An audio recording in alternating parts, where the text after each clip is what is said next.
Nos últimos anos, o público brasileiro e internacional passou a se interessar cada vez mais por produções de terror e suspense.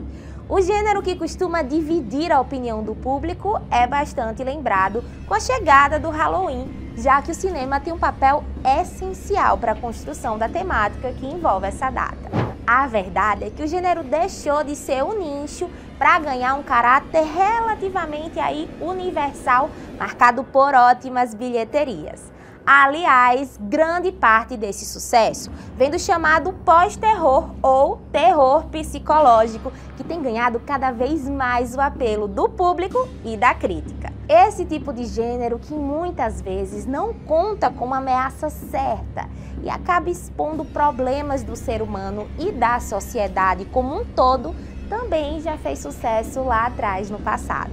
O Silêncio dos Inocentes, de 1991, O Iluminado, de 1980 e Suspiria, de 1977, são longas que se tornaram grandes referências do gênero e até mesmo integram para alguns críticos a prateleira de clássicos dos cinemas. Esses longas, aliás, já usavam elementos sociais ou psicológicos no desenvolvimento das tramas, sempre refletindo problemas próprios dos humanos e da sociedade da época. Recentemente, por exemplo, títulos que têm essa proposta como plano de fundo para suas tramas se tornaram grandes sucessos e mostram uma nova tendência do gênero. O cultuado estúdio A24 é dono de alguns deles, como Hereditário e Midsommar, que a gente vai falar daqui a pouco. Aliás, é importante citar aqui que o pós-terror, o terror psicológico, não cria só um burburinho com relação ao seu sucesso não, viu? A própria nomenclatura do gênero vem dividindo opiniões dos críticos especializados. Afinal, tudo que é relativamente novo causa certo debate, né? Existe uma galera que se posiciona contra o termo pós-terror, alegando que os novos filmes de terror não trazem características novas, mas sim uma original visão de elementos que sempre fizeram parte desse gênero. Citando, inclusive, filmes clássicos, como o de Jorge Romero, que a gente também já falou muito aqui no nosso especial sobre zumbi, para demonstrar que a crítica social e a atmosfera são marcas do terror desde sua origem.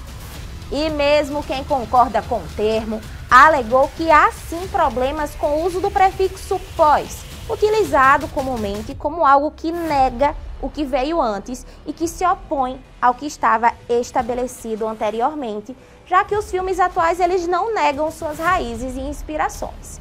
Então, meu povo, nada melhor do que trazer para o meio da roda e do debate quem realmente sabe do que está falando e entende do assunto, né? O Ramon Porto é um cineasta paraibano incrível e um dos idealizadores da produtora Vermelho Profundo, sediada lá em Campina Grande. E para vocês terem uma noção, o Ramon sempre foi envolvido com o gênero do terror. Dirigiu os filmes O Nó do Diabo e A Noite Amarela. Enfim, vamos deixar o homem falar, né, meu povo? Habla aí, Ramon. Eu acho que a história de pós-horror tem muito mais a ver com marketing do que com estética e narrativa e tal. Eu acho que é uma coisa muito recorrente com o cinema de horror você tentar criar novas categorias dentro do gênero, né?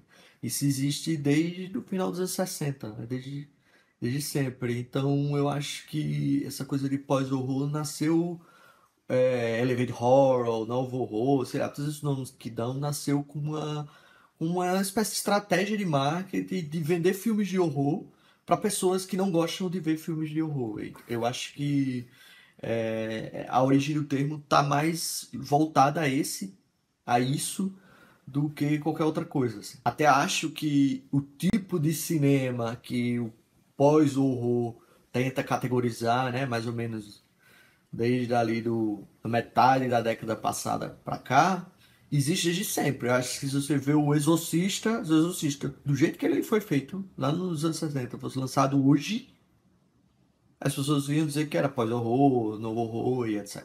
Né? E o Exorcista é um clássico do cinema de horror, né? Não é pós, nem pré, nem nada. Enfim, dá pra entender que eu não sou muito fã, né? Mas entendo, assim, o meu filme A Noite Amarela, ele pode ser categorizado desse jeito, assim, ele é um filme que articula códigos do horror deslocados, assim, do rigor do gênero, né?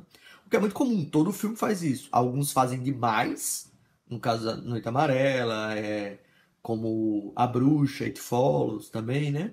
Fazem isso, outros nem tanto, assim, como Pânico, enfim. Eu não concordo de forma alguma, absolutamente alguma, de que essa nova onda de horror recente, que se chama de pós-horror, tem aumentado a qualidade do gênero. Eu acho que as pessoas falam um pouco, né, sobre uma era de ouro do horror, né? E na real o que eu acho é que há uma era de ouro da absorção do horror. Houve mais uma mudança de público do que do gênero em si. As pessoas passaram a aceitar mais filmes de horror, passaram a gostar mais de filme de horror, levar mais a sério filmes de horror. Quando eu fiz o meu primeiro curta, o Hóspede, lá em 2011, quando ele passou nos festivais, era uma ficção científica, uns toques assim, de horror e tal. Cinema de gênero não era considerado exatamente, sabe, aí em 2011, né? Hoje isso não existe mais. Enfim, Nope, Get Out, né? Do cinema não existe mais. Aqui no Brasil não existe mais, enfim. Mas eu não acho que isso tenha melhorado a qualidade de nada, de forma alguma. Eu acho que todos os filmes de horror valem a pena serem vistos para quem gosta de filme de horror e está interessado em cinema de horror, assim. Mas se vocês querem uma recomendação, eu insisto mais uma vez, vejam Jacques Tourneur, vejam Cat People, vejam Walker Faz Homem. Eu não sei os títulos em português, desculpa. São filmes dos anos 40 e as pessoas iam hoje em dia chamado pós-horror. Agora vem cá, você já parou pra pensar no que explica tamanho sucesso desse gênero? Bom, em uma entrevista, o Pedro Butcher, que é professor do curso de cinema e audiovisual da SPM do Rio, explicou esse fenômeno dizendo que a ficção e o filme de terror são lugares onde os grandes medos da sociedade são projetados, como a morte e a espiritualidade. Aliás, o cinema descobriu que essa é uma mimese ou imitação da realidade, mas também que é uma forma de dar materialidade e de dar forma aos nossos pesadelos. Achei poético isso, viu? Mas a verdade é que a projeção dos medos é mesmo um fator fundamental nessa equação com uma reciprocidade entre a obra e a realidade. E se a gente avaliar bem o terror e mais especificamente aí o gênero do terror psicológico, a gente vai ver que ele vai sim lidar com a morte, mas também vai lidar com as metáforas e as alegorias dos medos coletivos da sociedade em determinado período, como por exemplo a Guerra Fria, que foi retratada de forma metafórica em Guerra dos Mundos e tantos outros filmes de invasões de corpos nesse período. E para os dias de hoje, essa visão também segue atual, viu? Entre 2020 e 2022, vocês sabem bem, o mundo passou pelo maior horror global dos últimos anos, que foi a Covid-19. E mais do que outras doenças, guerras e genocídios, a pandemia afetou todos os continentes por igual, ceifando no total quase 7 milhões de pessoas e só no Brasil foram mais de 700 mil vítimas. Foi mesmo um medo global que uniu culturas e ideologias. E se a gente for falar especificamente de medos e de como o terror projeta essa nova onda de gênero nos cinemas, a gente consegue retratar muito bem essa sensação sufocante e desesperadora nas telonas. É uma relação mais imediata, sabe? De sair da pandemia e fazer uma catarse dessa experiência pelos filmes. Aliás, uma das características do terror psicológico é dar destaque para a ambientação, prevalecendo a sensação de não ter para onde ir, justamente a sensação de confinamento, com o sentimento de não ter a quem recorrer, que é esse isolamento que deve ser físico e especialmente social. Além, é claro, do papel inegável do som ambiente, utilizado para aumentar a sensação de realidade e também na ausência do som ambiente em momentos oportunos. Tudo isso ajuda a criar o elemento mais necessário do terror: atenção. Jordan Peele talvez seja o maior exemplo da nova fase década do terror. Ele dirigiu filmes extremamente aclamados, como o incrível Corra, de 2017, seu primeiro filme, que estreou com impressionantes 99% de aprovação no Rotten Tomatoes. Nós de 2019, aliás, seguiu o sucesso do primeiro longa e teve uma aprovação de 93% no Rotten Tomatoes. E mais recentemente, o ambicioso e inesperado Não Olhe de 2022 alcançou 83% de aprovação da crítica. E bem ali ao lado de Peele, a Ari Aster. E eu posso falar? Meu favorito. A sua estreia foi em 2018 com o incrível e impressionante Hereditário, que dispensa apresentações e teve 90% de aprovação da crítica. E no ano seguinte, em 2019, veio Midsommar, com 83% de aprovação dos críticos. O terror solar é repleto de cenas que vão ficar para sempre guardadas na sua mente, meu povo, eu garanto. E eu tenho certeza que quem já assistiu também. E recentemente, aliás, ele estreou Beau is Afraid, protagonizado por ninguém mais, ninguém menos do que Joaquin Phoenix, e teve aí 67% de aprovação. E o filme ele segue a máxima de ame ou odeie, com um roteiro corajoso e ambicioso. Mas não se engane, tá? Ao lado desses dois aí, existem muitos, mas muitos outros que seguem essa mesma escola. A gente pode citar aí o Richard Shepard. What's happening? Oh my God. What's happening? I don't know. Oh my God. What is it? I don't know. What the fuck? Looking alive! It's bugs! Help me! Help me, darling! Help me! You know what you have to do? Robert Eggers.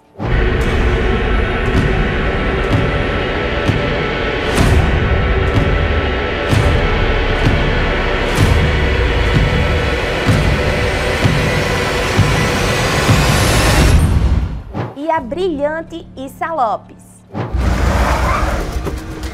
¿Qué le hacen a los que se llevan? A los plebitos se los llevan quién sabe dónde.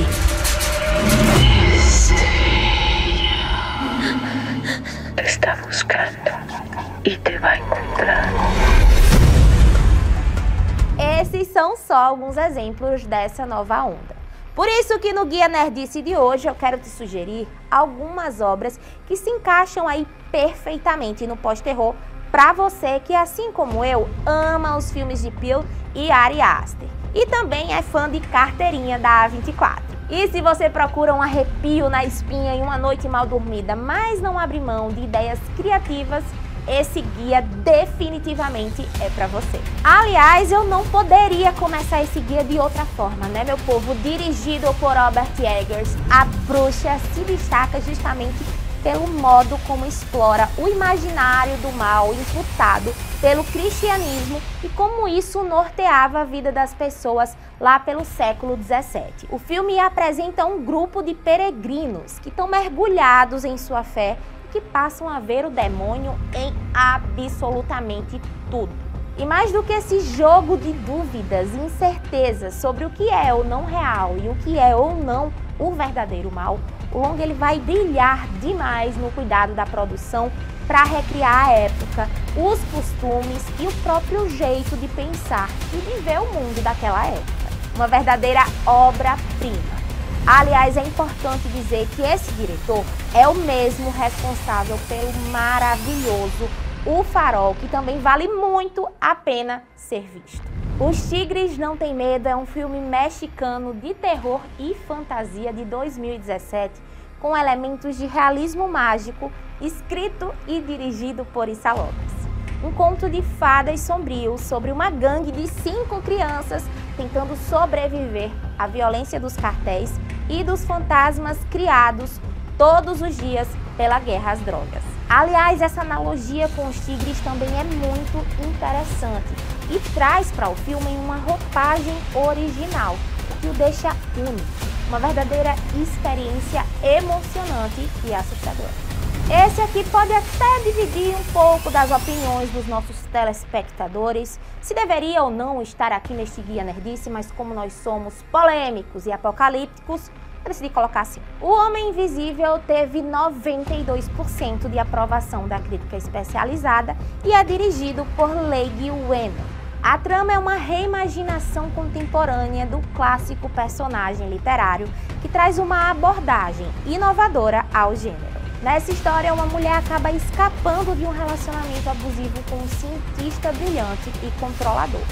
Após a morte aparente dele, ela começa a experimentar uma série de eventos inexplicáveis que levam ela a acreditar que seu ex-marido, o embuste, pode sim estar vivo e invisível, perseguindo ela implacavelmente. Parece loucura, né? Mas é impossível resistir à tensão e à linha entre a realidade e a paranoia que se torna cada vez mais tênue durante o longa. Corrente do Mal é um dos primeiros filmes dessa chamada nova geração do terror a brincar com a velha fórmula do gênero para usá-la como uma metáfora para o medo do cotidiano.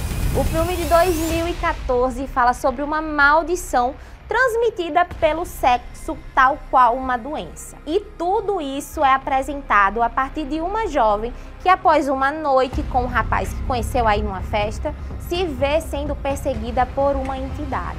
E olha, não se trata de nenhum monstro ou coisa parecida não, viu? É apenas uma pessoa muito bizarra que fica o tempo todo caminhando em sua direção.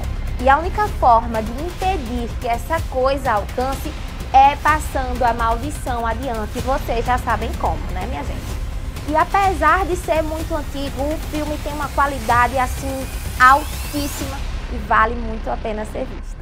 E aí, curtiu o nerdice aterrorizante de hoje? Pois eu quero saber de você aí de casa qual é o seu filme e diretor favorito do pós-terror e se vocês também, assim como eu, são dos muito fãs desse gênero. E é claro que se você curtiu o programa, não esquece de dar uma passadinha nas nossas redes sociais, curtir muito e comentar lá, além de compartilhar com todos os seus amigos. Te vejo lá, tchau!